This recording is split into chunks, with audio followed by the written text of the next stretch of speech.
Shalom, shalom, peuple de Dieu. Shalom, bien-aimés frères et sœurs en Jésus-Christ.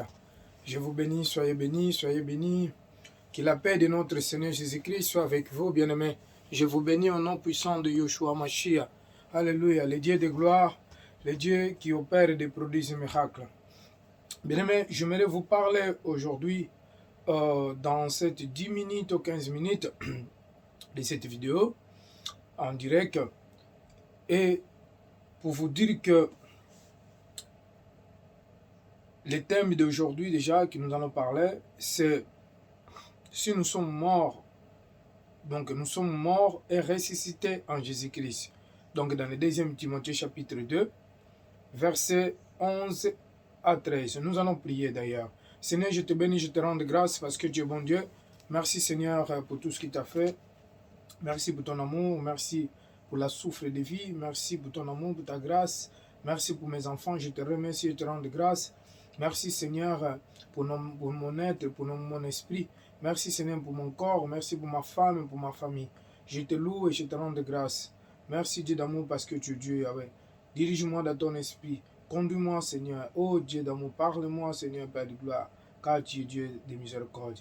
Je destroy, j'annule tout esprit de cœur dur. L'esprit, Seigneur, de rejet, tout esprit, Seigneur, d'antichrist qui soit détruit, qui soit annulé dans les noms puissants de Jésus-Christ. Merci, Seigneur, pour bénir ta parole. Bénis, Seigneur, ceux qui vont écouter aussi cette parole, pour que tu puisses les fortifier dans les noms puissants de Jésus. Je prie pour la foi. Amen. Gloire à Dieu. Comme je disais, bien-aimé, le Seigneur est bon. Le Seigneur est vraiment bon. Il est Dieu d'amour, il est Dieu de compassion. Donc,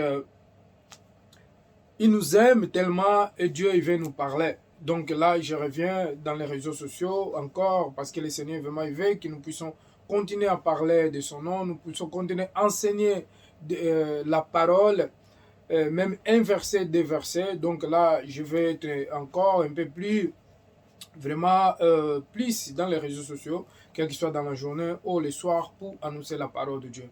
Comme je disais, nous allons pas tarder. Parce que je ne vais pas durer vraiment beaucoup. 15-10 minutes, ça suffit pour ceux qui ont des oreilles pour entendre. Donc, 2 Timothée chapitre 2, verset 11, il dit, « Cette parole est certaine. Si nous sommes morts avec lui, nous vivrons aussi avec lui. » 12. « Si nous persévérons, nous régnerons aussi avec lui. Si nous régnons, lui aussi nous régnera. » 13. Si nous sommes fidèles, il demeure fidèle, car il ne peut pas se régner lui-même. Comme la Bible dit ici, donc, c'est l'apôtre Paul qui parle. Vous voyez, l'Esprit de Dieu parle à l'apôtre Paul. Si vous lisez les sous-titres, il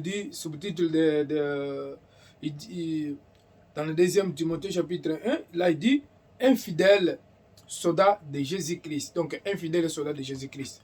Mais moi, je vais parler, si nous sommes morts en Jésus-Christ, aussi nous vivrons avec lui. Nous allons vivre avec lui. Alors, l'apôtre Paul veut dire ici que cette parole est certaine, est sûre. C'est une parole de la vérité, c'est une parole certaine, c'est une parole sûre qui n'a pas de mensonge, c'est une parole vivante, c'est une parole qui donne la vie, c'est une parole qui change les circonstances et la vie de quelqu'un. Alors, sachez-le que ces derniers temps, moi je suis en train de parler de l'enlèvement, comment l'église doit être enlevée. Si vous suivez dans mes vidéos, dans les Christ, église évangélique, Christ et la foi, MSF, dans le Facebook et dans le YouTube, vous allez voir que je suis en train de parler que vraiment de l'enlèvement. Parce que c'est ça que le Seigneur veut que nous puissions parler. En fait, je sais que le peuple disait, ils sont distraits. Dieu il sait, Dieu il voit, il connaît l'état de santé de chaque fidèle, l'état de santé de chaque pasteur, l'état de santé de chaque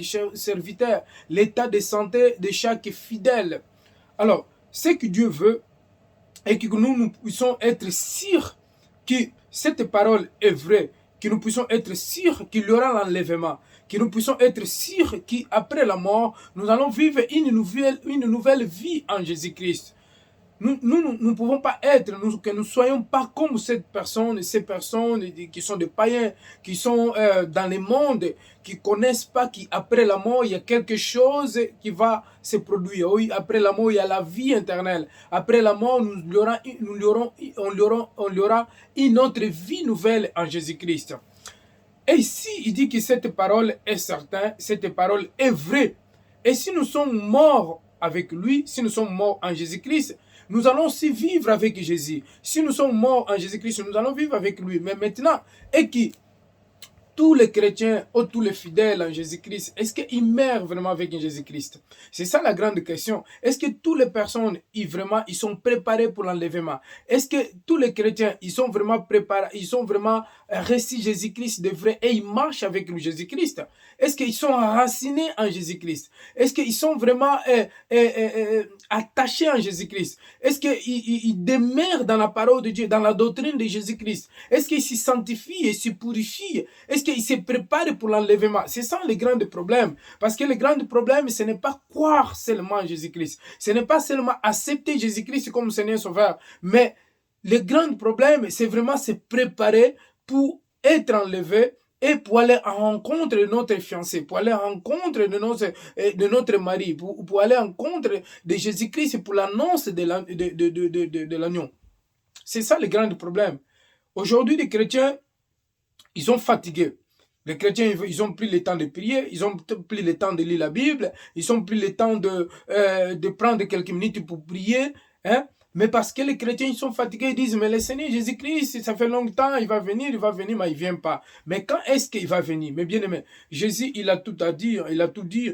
Il a dit que ça sera des surprises. Le Fils de l'homme, il viendra comme un voleur. Le Fils de l'homme, il viendra dans les moments que vous ne connaissez pas. Comme un voleur qui vient pour voler ta maison. Comme un voleur qui vient pour te voler dans la rue. Il ne va pas te dire que demain, tu vas sortir dans la rue, je vais te voler, je viendrai te voler. Demain, je vais venir voler ta maison en Afrique où il passe beaucoup de vols. Le voleur, il ne va pas te prévenir. Alors, le Seigneur Jésus-Christ, il ne va pas prévenir non plus, puisqu'il veut que l'Église vive une vie de sainteté. Une vie sanctifiés. Ceux qui sont morts en Jésus-Christ, ils vivent plus la vie du monde. Ceux qui sont morts en Jésus-Christ, ils sont crucifiés la chair. Ceux qui sont morts en Jésus-Christ, ils vivent plus dans l'impudicité, ils vivent plus dans l'adultère, ils vivent plus dans la fornication. Ceux qui sont en Jésus-Christ, qui sont morts en Jésus-Christ, ils vivent plus dans les coutumes de ce monde, dans les traditions de ce monde, dans les traditions religieuses. Donc c'est ça que le Seigneur veut dire ici. Alors, dans le verset 12, il dit, si nous persévérons, nous régnerons aussi avec lui. L'autre problème des chrétiens, c'est persévérer. Persévérer. Ceux qui sont morts en Jésus-Christ, qui sont résistés avec Jésus-Christ, ils persévèrent. Parce que la persévérance, c'est ça qui fait qu'on nous puissions demeurer dans la parole de Dieu. Jésus parle dans les Jean chapitre 2, verset 32. Hein? Chapitre 8, pardon. Jean chapitre 8, verset 32. Il parle de demeurer. Quand vous demeurez, si vous demeurez dans ma parole, vous connaîtrez la vérité vous affranchira. En fait, il faut demeurer pour que nous puissions connaître la vérité. C'est pas seulement que non, quelqu'un il vient en Jésus-Christ 1 mois, 2 mois, 3 mois, après il commence à dire, ah la vie chrétienne c'est difficile, j'ai besoin de mari, il n'y en a pas, j'ai besoin de femmes, il n'y a pas de femmes, j'ai besoin d'entreprise, d'argent, je n'ai pas de l'argent, j'ai besoin de papiers pour ceux qui sont en Europe, je n'ai pas de papiers, pour ceux qui sont en Afrique, il dit, ah j'ai besoin de travail, mais j'arrive pas à trouver le travail. J'ai besoin de l'argent pour faire le commerce, mais je ne peux pas faire. Bien-aimé, en Jésus-Christ, on ne vient pas parce que nous voulons être bénis. On ne vient pas en Jésus-Christ, c'est parce que nous voulons avoir en abondance. Nous voulons être riches, nous voulons voir des maris, nous voulons voir des femmes, nous voulons voir quiconque. Non. En Jésus-Christ, nous venons parce que nous sommes des enfants de Dieu. Parce que Dieu nous a créés en tant que ses enfants. C'est juste à cause des péchés, le péché qui nous a séparés de Dieu et l'homme. Et on était achetés par le diable. Et Christ nous a rachetés. Maintenant, nous sommes des enfants de Dieu. Nous devons persévérer et connaître la vérité pour que nous puissions être affranchis, pour que nous puissions être libérés, pour que nous puissions avoir une vie en abondance. Dieu, il nous a déjà bénis. Maintenant, c'est nous qui nous devons marcher dans la parole de Dieu. Comme la Bible dit dans les Josué, pardon, dans les Josué. Oui, c'est Joshua aussi, on peut dire Josué, et on peut l'appeler aussi. Josué, c'est en français, et Joshua. C'est presque la même chose. Bien aimé, dans le livre de Josué, Josué, chapitre 1, verset 8, il nous dit qui cet livre de la loi qui ne t'éloigne pas de toi, qui ne t'éloigne pas de ta bouche, méditez-le jour et nuit. Si nous méditons le livre de la loi jour et nuit, en fait, tout ce que nous avons besoin, Dieu va nous donner, puisque Dieu nous a déjà donné. Dieu nous a déjà donné la richesse. Dieu nous a donné il nous a déjà donné de l'argent. Il nous a déjà donné les beautés. Il nous a déjà donné la santé. Il nous a déjà donné des enfants. Il nous a déjà donné les maris. Il nous a déjà donné des femmes. Il nous a déjà donné le travail. Il nous a déjà donné tout en fait. Maintenant, tout ce qui manque, c'est obéir les livres de la loi. C'est obéir les commandements de Dieu. C'est obéir les règles de Dieu. Les règles, Dieu, il a établi pour que nous puissions marcher dans ces règles. Pour que nous puissions marcher dans ces lois. Pour que nous puissions respecter Dieu, pour que nous puissions avoir la crainte de Dieu, pour que nous puissions pas sortir dans la parole de Dieu, ou dans la doctrine de Jésus-Christ. Nous devons persévérer.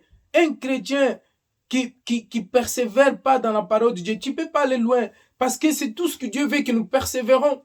La persévérance, c'est ça qui fait de toi un enfant de Dieu. C'est ça qui te libère dans le monde. C'est ça qui va te libérer dans les choses du monde. C'est ça qui va te libérer dans les fornications. C'est ça qui va te libérer dans les péchés. Lorsque nous persévérons dans la prière, dans la méditation de la parole de Dieu. Si vraiment nous sommes morts en Jésus-Christ, mais nous devons persévérer. Si nous sommes morts et nous sommes résistants en Jésus-Christ, nous devons vraiment demeurer dans cette parole. Nous devons attacher à Dieu. Nous devons obéir les commandements de Dieu.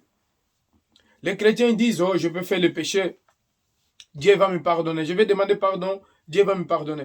Et quand tu fais le péché, exemple, tu pêches pour ceux qui vivent dans les polygamies, qui vivent dans l'ambiance du monde, dans l'ambiance du monde, qui vont dans les boîtes de nuit, ceux qui vivent encore avec des hommes sans s'y marier, ceux qui cherchent des hommes par là, ceux qui font des péchés par là, qui sont encore dans la drogue, dans l'alcool, ceux qui sont encore dans la fornication, ceux qui sont encore dans les masturbations, ceux qui sont encore dans les péchés. Je parle beaucoup de ça parce que sans la sainteté, on ne peut pas voir Dieu. Sans la sainteté, on ne peut pas hériter la vie éternelle. Sans la sainteté, on ne peut pas être sauvé, on ne peut pas être enlevé.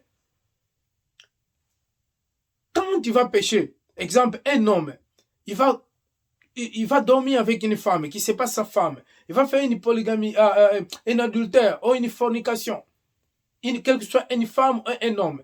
Et si tu meurs ces moments-là qui tu viens de pécher, comment Dieu va te pardonner? Il y a des moments que tu es en train de faire le péché, tu viens de faire le péché et tu meurs en même temps. Tu n'auras même pas de temps de demander pardon. C'est pour cela, bien aimé, nous devons demander pardon tout le temps à Dieu. Dieu, pardonne-moi tous ces péchés que j'ai commis, inconscient et conscientement. Inconscient et conscientement, il y a des péchés qui ont fait conscient et inconscient. Nous devons beaucoup demander pardon à Dieu. Se sanctifier, se purifier, pour que le Seigneur puisse avoir pitié de nous, pour que le Seigneur puisse nous pardonner. Mais si nous disons que nous n'avons pas de péché, nous sommes des saints, alors nous sommes saints, alors nous sommes des menteurs. C'est ça que la Bible dit. Nous devons faire péché au nom, nous devons demander pardon à Dieu. Nous devons vraiment fuir le mal, bien-aimés. Nous devons demeurer pour avoir la connaissance de la parole de Dieu. Pour connaître et prier, pour avoir une relation avec Dieu, pour se relationner avec Dieu, pour avoir la connaissance de la Bible, de la parole de Dieu, pour connaître vraiment qui est Dieu. Il faut demeurer dans la parole de Dieu. Regarde, les disciples, ils sont restés 3 ans avec Jésus-Christ. Mais 3 ans, tout ce que le Seigneur Jésus-Christ disait aux disciples, Thomas,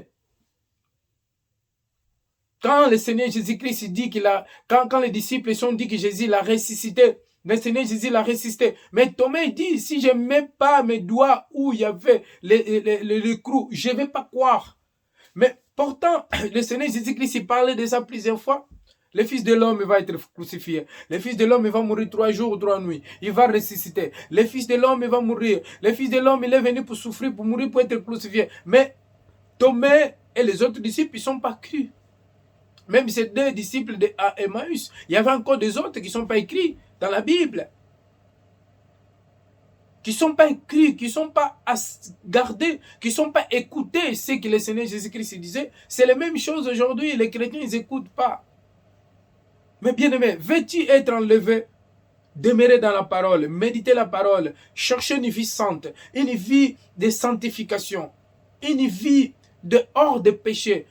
Relationne-toi chaque jour avec le Seigneur, à travers des prières, chercher la face de Dieu. Parce que c'est la fin du temps, c'est le moment de la fin. Il peut durer 10 ans encore, il peut durer 20 ans encore, il peut durer 30 ans encore, mais le Seigneur Jésus-Christ vient. On ne sait pas quand est-ce que le moment il va arriver. On ne sait pas quand est-ce que l'enlèvement il va se faire. Pour que je termine, dans le verset 13, il dit, pardon, toujours dans le même verset 12, 2 Timothée, chapitre 12, chapitre 2, pardon, verset 12, donc là c'était un point virgule, il dit, si nous le régnons, lui aussi nous régnera. Donc si quelqu'un règne, Jésus dit que moi, je préfère continuer ma vie, je préfère vivre des vies que je vivais avant, les vies de fornication, les vies de boîtes de nuit, les vies d'écouter les chansons du monde, les vies du monde. Là, on est en train de régner le Seigneur, comme Pierre a régné le Seigneur. Et le Seigneur, il nous régnera. Vous voyez, lui, il reste fidèle. Dans le verset 13, il dit, si nous sommes infidèles, lui, il demeure fidèle, car lui-même, il ne peut pas se régner lui-même. Lui, il ne peut pas rester infidèle. Dieu, il est toujours fidèle. Il ne peut pas devenir fidèle, mais nous, on peut devenir fidèle. Puisque beaucoup de chrétiens sont infidèles. Ils ont accepté Jésus, mais ils sont infidèles. Ils ont accepté Jésus-Christ, mais ils ne veulent pas. Ils ne veulent pas marcher dans une vie sainte. Ils ne veulent pas marcher dans une vie de sanctification, une vie de paix avec uns aux autres. Bien-aimé, Jésus revient et tu ne connais pas ton jour de la mort. Cherchez à se sanctifier. Cherchez à fuir le mal. Parce que Dieu nous aime. Si nous sommes morts en Jésus-Christ, si nous sommes crucifiés en Jésus-Christ et nous sommes morts avec lui, alors, ça sert à quoi de continuer à chercher les choses de ce monde? Nous devons faire les efforts. Demain, si Dieu le veut, nous allons parler comment on peut sortir, comment on peut, en fait, comment on peut faire les efforts pour que nous laissons les vies des mondes, pour que nous laissons les vies des péchés. Parce qu'il y a beaucoup de chrétiens qui vivent toujours dans les vies qu'ils vivaient avant. Il y a des chrétiens qui n'arrivent pas à s'en sortir. Ils n'arrivent pas à vivre une vie sainte. Ils n'arrivent pas à vivre la vie d'une nouvelle créature. Et ce n'est pas facile. Ce n'est pas parce qu'on accepte Jésus-Christ en tant que Seigneur Sauveur et qu'ils vivent déjà une vie sainte et qu'ils vivent déjà une vie parfaite. Non, c'est difficile. Mais tout cela, le Seigneur nous aide. Le Seigneur est là pour nous aider. C'est pour cela que le Saint-Esprit nous vient en aide. Le Saint-Esprit, il vient pour nous consoler. Il vient nous aider, pour nous conduire comme un enfant qui est en train de grandir petit à petit. Il faut une paire ou une sœur, il est plus grand, pour le conduire dans les mains, pour qu'il puisse marcher, jusqu'à quand lui-même, il va marcher tout seul. Nous, les chrétiens, nous sommes aussi des enfants. Le Seigneur nous aide à marcher avec nous. Le Seigneur, il marche avec nous. Il nous aide jusqu'à le moment que nous allons grandir. Jusqu'à le moment que nous allons arriver dans les statuts de Christ. Que le Seigneur vous bénisse, bien-aimés. Seigneur, Dieu d'amour, Dieu de miséricorde, je te rends grâce et te glorifie parce que tu es bon Dieu. Seigneur, aide-nous, Seigneur, à sortir dans les choses du monde. Aide-nous à se sanctifier. Quand nous sommes morts et nous sommes ressuscités en Jésus-Christ. Seigneur, moi-même, j'arrive pas, Seigneur, ni par force, ni par puissance, mais par le Saint-Esprit. Seigneur, aide-nous, Seigneur. Aide-nous par ton esprit pour que nous puissions en sortir dans ce monde. Pour que nous puissions, Seigneur, se régénérer chaque jour. Pour que nous puissions naître encore de nouveau chaque jour. Pour que nous puissions, Seigneur, vivre une vie sainte, une vie de sainteté, une vie de purification, une vie, Seigneur, agréable à toi, Père. Pour que nous puissions voir ton royaume. Pour que nous puissions s'asseoir un jour, Seigneur, dans les nonces de l'agneau. Dans cette fête glorieuse, Seigneur. Dans cette fête divine, Seigneur. Dans cette fête qui est déjà préparée, Seigneur Jésus-Christ. Merci, Seigneur Dieu d'amour, Dieu de miséricorde. Oh Dieu d'amour, que ma chair soit crucifiée, Seigneur. Que la volonté de chair soit crucifiée. Que mes pensées de la chair soient crucifiées. Soigne mes pensées. Soigne mon cerveau, Seigneur. Aide-moi, Seigneur, à s'en sortir dans les choses du monde. Aide-moi, Seigneur, à s'en sortir dans tous tes désirs charnels, Père. Merci, Dieu d'amour. Je distrouille, Seigneur, l'esprit de mauvaises pensées. Tout esprit, Seigneur, de la chair. la chair qui lutte contre l'esprit. Mais Dieu est tout-puissant. Tout est possible à toi. Aide-nous. Aide ton peuple, Seigneur. Merci Dieu d'amour, Dieu de miséricorde. Car je ne vais pas rester, Seigneur, pour l'enlèvement, mais je vais être enlevé. Parce que je ne suis pas destiné pour la colère, mais je suis destiné, Seigneur, pour la vie éternelle et pour le salut. Au nom puissant de Jésus-Christ, je prie pour la foi. Amen. Soyez bénis, bien-aimés. Que la paix de Dieu soit avec vous. Je vous bénis au nom de Jésus-Christ. Donc, peut-être demain, comme je disais, vous pouvez me suivre dans le Facebook tous les mercredis à 17h. Donc, je suis en direct dans l'église, dans la avenue Foch, à Godange. Donc, tous les mercredis et aussi certains dimanches, un dimanche, un autre, exemple, ce dimanche-là, ce ne sera pas moi, mais l'autre, peut-être, je serai en live. Et c'est très, très important. Et tous les soirs, donc, je prendrai même 10 minutes de parler de Jésus-Christ, 10 minutes, 20 minutes, 15 minutes, selon l'Esprit de Dieu, c'est qui va me diriger. Bien-aimé, prépare-toi. Ne sois pas distrait. Jésus revient bientôt. Peut-être tu n'as jamais eu de rêve. Peut-être Jésus ne t'a jamais parlé. Peut-être il ne t'a jamais parlé dans les songes, dans les visions. Mais je suis en train de te dire que le Seigneur Jésus-Christ revient. Donc Dieu nous aime. Vous savez que quand Dieu nous aime, c'est comme une père qui aime ses enfants, qui aime son enfant et qui ne veut pas que l'enfant il meurt, que l'enfant il marche dans les désobéissances, que l'enfant il marche dans les mauvaises conduites. Donc soyez bénis. Que la paix de notre Seigneur Jésus-Christ soit avec vous. Je vous aime beaucoup. Donc merci. Peut-être on se voit demain. Soyez abondamment bénis.